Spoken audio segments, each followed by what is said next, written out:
Hello all, this is a new video I'm doing about HTML, and I will be explaining what it stands for and what you use it for.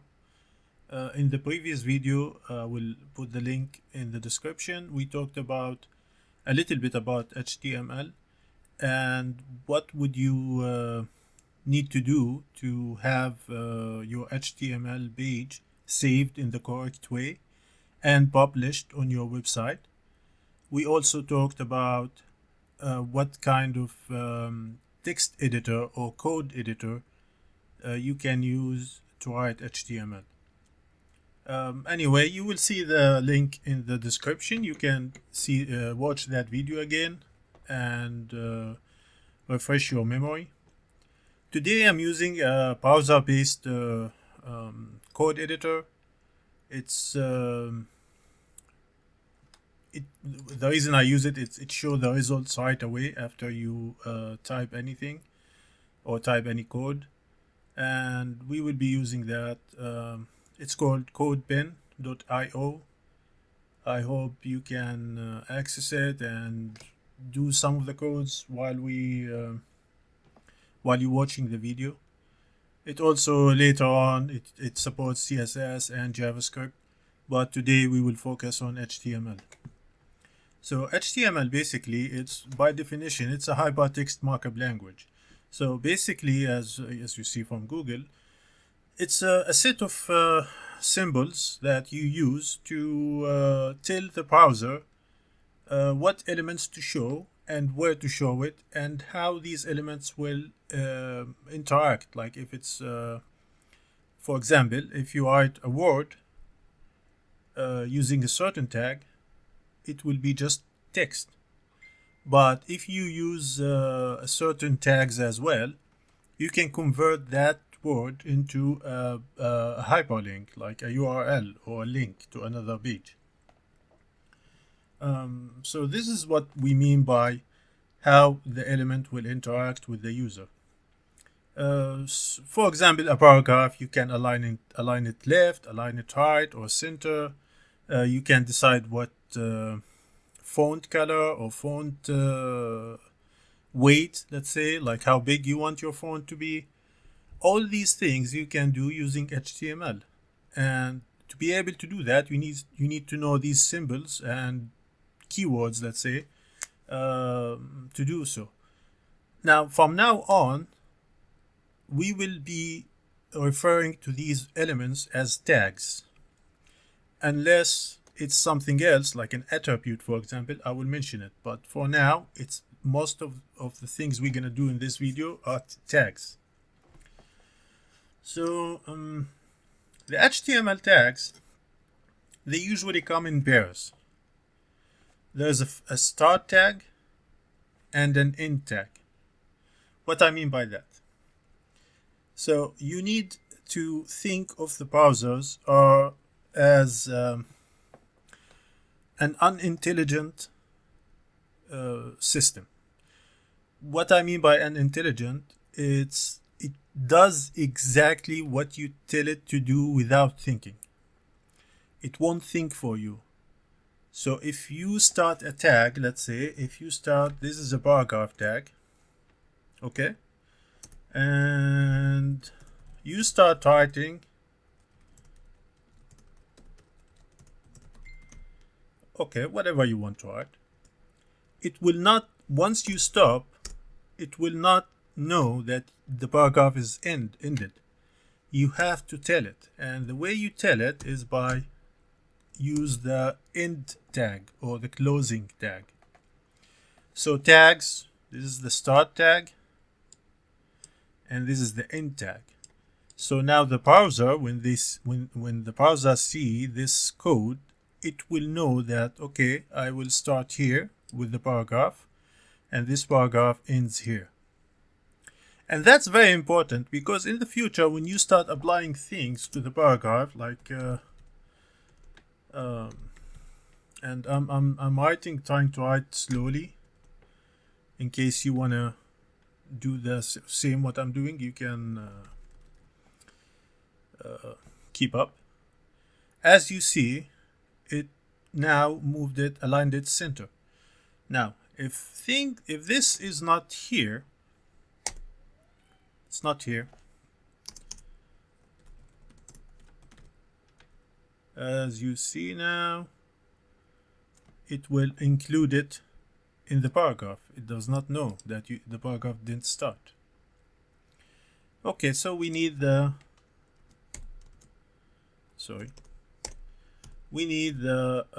closing tag. As you see now, it's treating the new text as a separate entity or a separate element. It does not apply the align center to it. It does not treat it as the same paragraph. Now, another thing we need to know about HTML. It does not see spaces.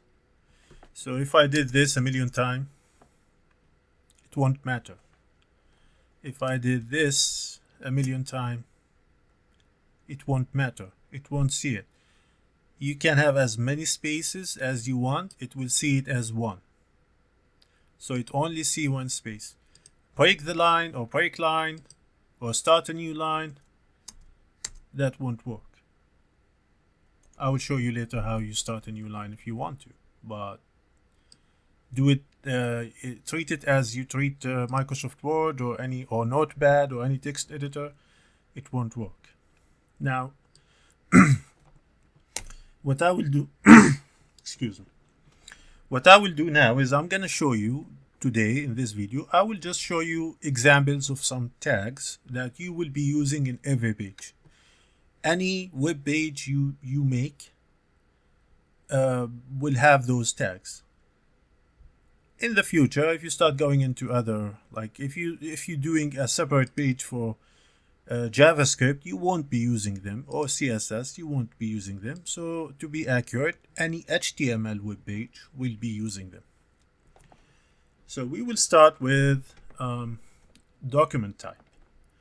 At the beginning, you have to tell the browser that this file, this document, it's an HTML file or an HTML document. And the way to do that is inserting this tag, doctype, HTML, yeah, like this. Now, I don't want you to get confused. I know that I said tags has a starting tag, comes in pair. Starting tag and an end tag. However, some tags, they don't need an end tag because it does not apply anything on the content in the middle between the beginning, the start tag and the end tag. There is no content in the middle. So there is no need for an end tag, which means, for example, if you want to, let me show you an example. So we have this paragraph again.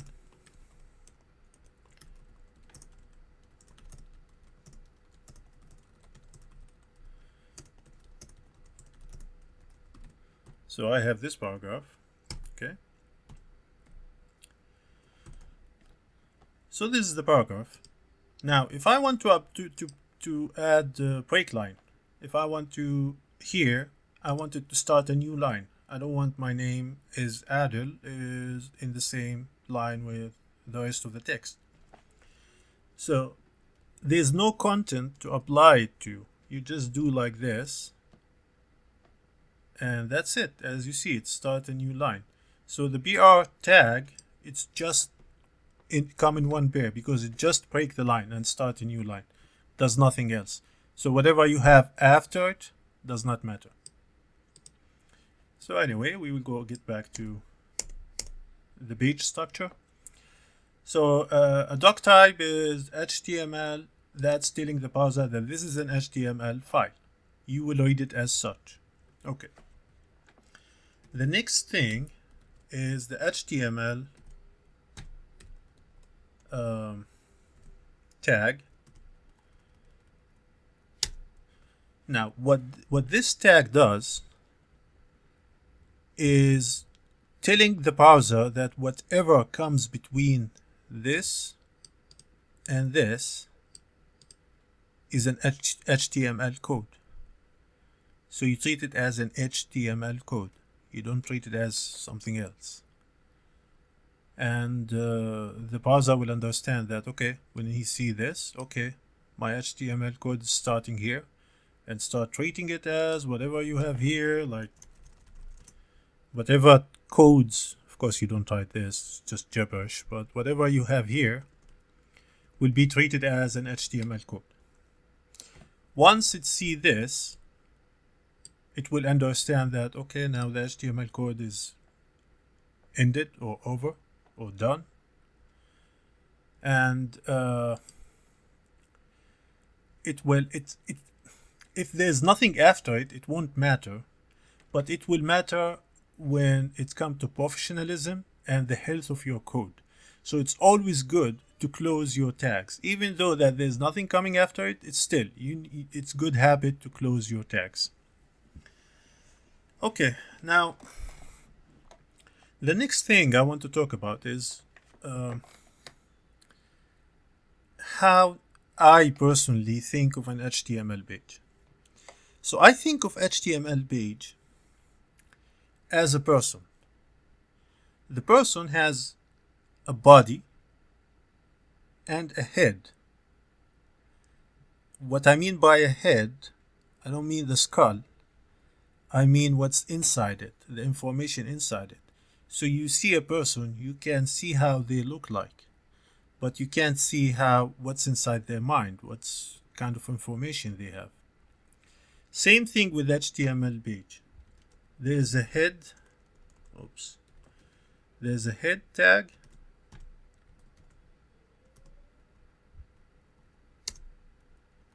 and there's a body tag.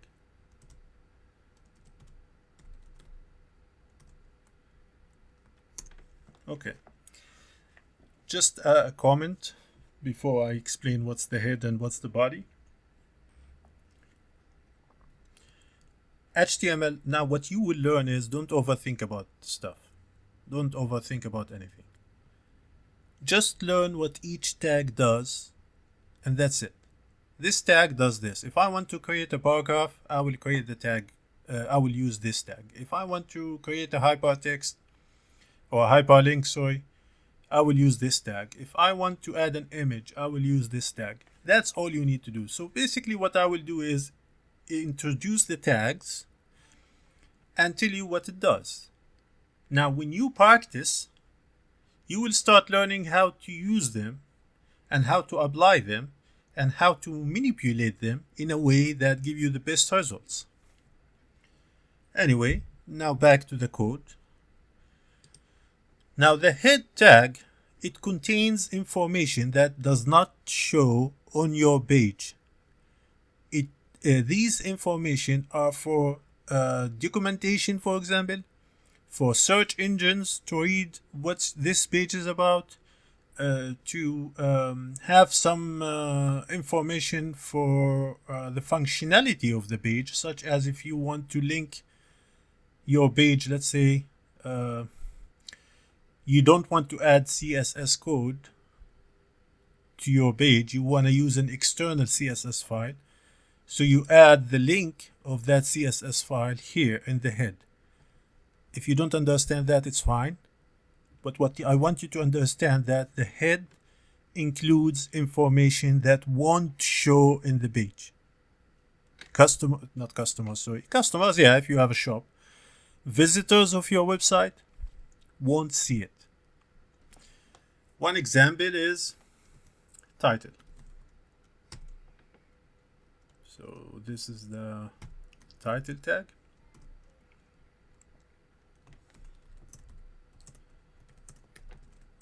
Or I don't want to name it just random name. Let's say you're creating a store, or you're creating a website for your store, or let's say you have a shop selling shoes, and you want to create a page for men's shoes. So men's shoes. This is the parser will give this page a title called men's shoes. Now where this title will show. Do you see this tab here? Here, each tab, if you open in the browser, any web page you open, it has a title. It will show here. So this HTML page, the title of this HTML page I'm using, all of it, is a pin by Adolf Feinberg. Okay. Now we come to the body. Now we understand first that the head contains information that won't show on the page or in the page itself. It might show in the tab, it might show in the code, it might show in search engines, but visitors won't see it when they browse your page. Now the second thing is the body. The body is included everything that the visitors will see. So when the browser see this tag, it will understand that everything after it will be shown or will be seen on the page. And I'm sorry, sometimes I can't, like, as you can tell, English is not my first language, but I can't remember or find the correct term to use. So I hope you just understand what I'm trying to say. So everything between the start tag and the end tag of the body will be shown or seen or display on the HTML page, so people will see it. Okay, so now that I will just apply one tag, let's say, just to show something, to show you what I mean. H1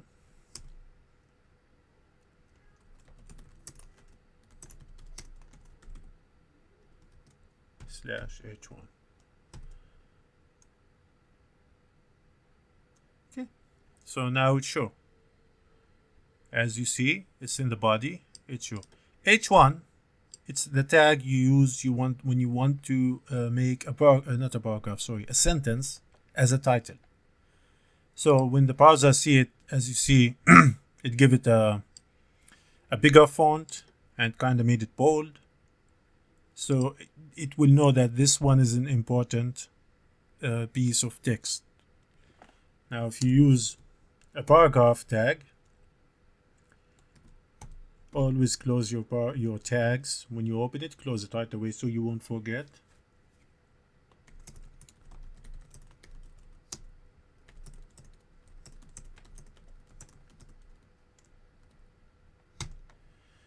Now, as you see here, it will show you the paragraph as the default text. What I mean by default, the browser has default color, font color, default font size, default font family, like what type of fonts to use. So it will apply it as the default. Whatever you type as a paragraph, it will show it as the default text or the default format for the text. Okay, well, I encourage you to repeat the video if you didn't get everything. You can leave me a comment asking about any specific point. I can explain it or even make a video to explain it. I don't mind that. And in the next video, we will talk about more tags and try to actually show you, like, start building a page that you can somehow make it look like a web page. And see you next video. Thank you.